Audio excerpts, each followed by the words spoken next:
Il rapporto tra l'uso della lingua italiana e la comunicazione tra i soldati al fronte durante la Prima Guerra Mondiale è il tema principe del convegno titolato Dante era assente dalle trincee della Prima Guerra Mondiale, promosso dalla sezione agrigentina della Società Dante Alighieri. Oggi è il quarto incontro e lo colleghiamo in particolare con i 100 anni della Prima Guerra Mondiale. Evidentemente sottolineiamo l'aspetto che riguarda la lingua italiana e il ruolo che aveva di unificare il nostro Stato. Il nostro relatore, il professore Paolo Cilona, ha parlato in maniera eccellente di questa tematica interessando i ragazzi,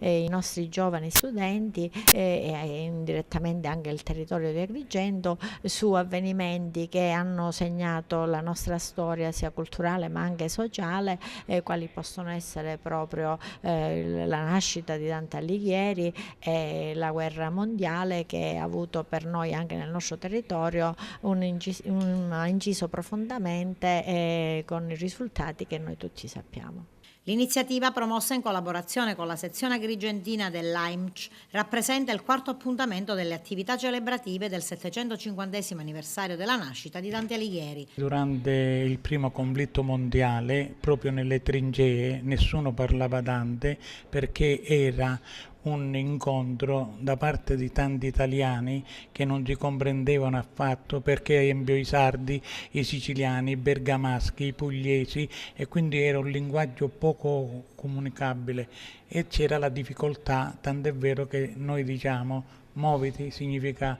fermarsi, mentre per il comandante del plotone significa muoversi e andare avanti, e questo portò anche all'uccisione di molti soldati del nostro territorio agrigentino.